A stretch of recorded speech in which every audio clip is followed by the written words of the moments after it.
Hello, my name is Douglas McNamara Smith. What you're about to see is a short sample of my work over the past couple of years in the field of television. First, some excerpts from Perspectives, a series of half-hour human interest programs produced at Ryerson Polytechnical Institute in Toronto. I was the host of that program. And following that, some examples of editing. First, Recollections, a program concerning the arrival of the tall ships in Sydney Harbor in the summer of '84. Following that, a promotional video for Canada Winter Games, scheduled for Cape Breton Island in the winter of '87.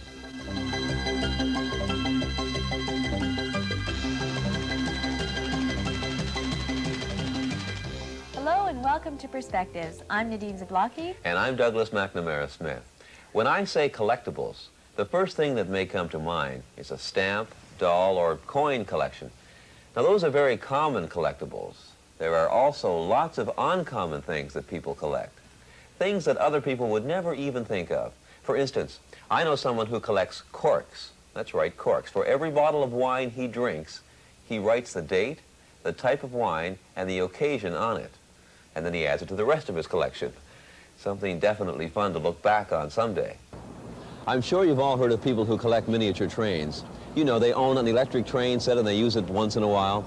Well, there's a man by the name of Gordon Chaplin. He's from Cambridge, Ontario, and he not only has an electric train set, he owns a real caboose, just for the fun of it.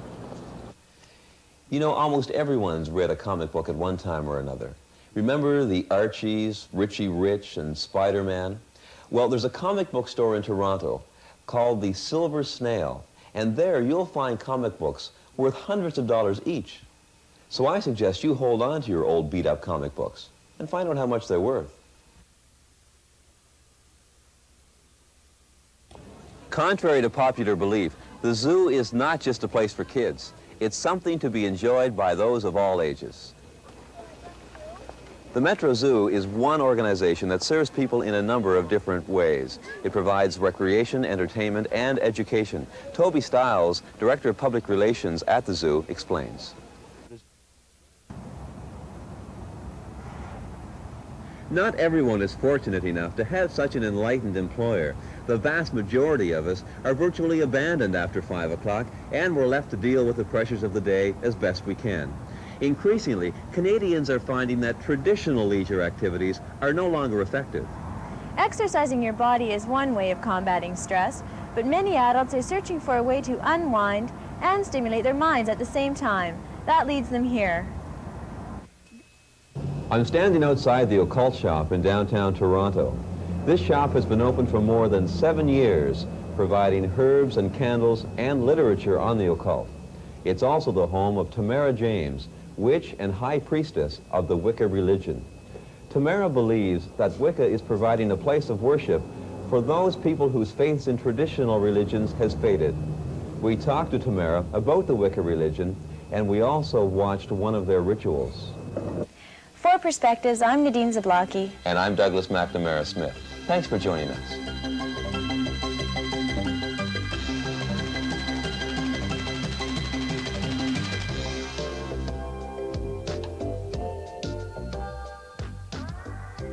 Over the past few months, I have been asked to voice a number of video productions.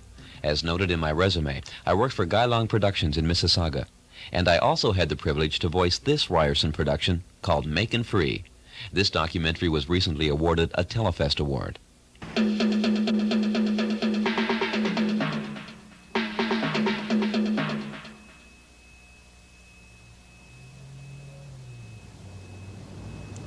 When the archaeologists came to the site in the spring of 1985, their initial enthusiasm had little to do with Thornton and Lucy Blackburn's colorful past.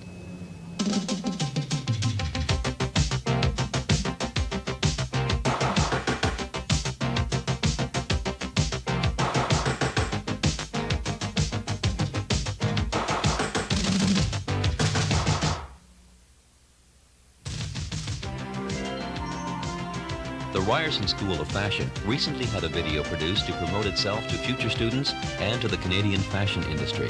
I was asked to voice this presentation. Toronto, definitely a fashion center in Canada, and steadily gaining similar respect throughout the world. Canadian designers are coming to the fore on the international scene. Retailers of world renown seek out locations here in response to growing demand. Our industry is stronger and more vibrant than ever. And in the core of our city, the Ryerson School of Fashion has come of age.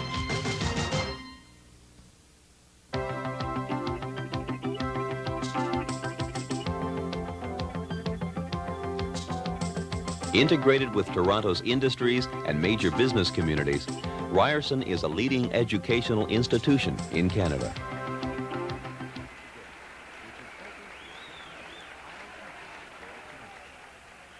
No matter where the Canada Games are staged, television brings the action to every living room in the nation. With teams of reporters and technicians, the CBC has covered each Canada Games. Their cameras are everywhere, recording the competition, the work, the fun, the enthusiasm. Through television, all Canadians can share the spirit of these games and cheer their athletes on.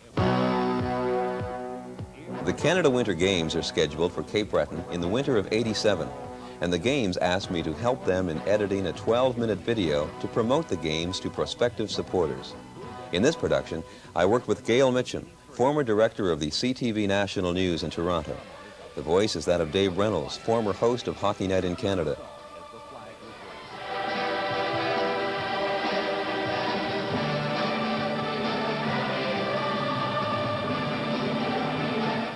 And while the flame burned in Saguenay, organizers in Cape Breton were already hard at work preparing to take up the torch and rekindle it for the Canada Games' 20th anniversary.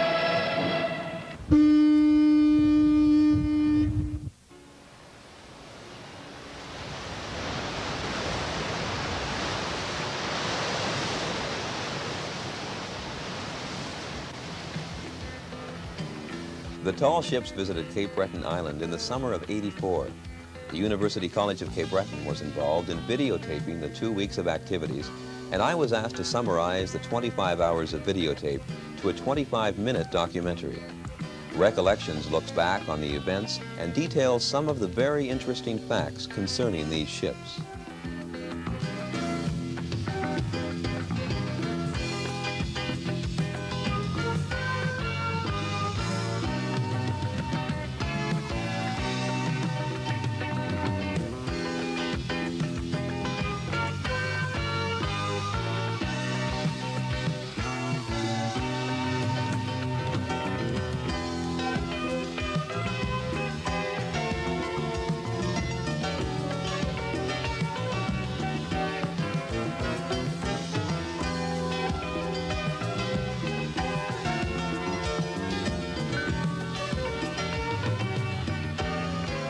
I'm Douglas McNamara Smith.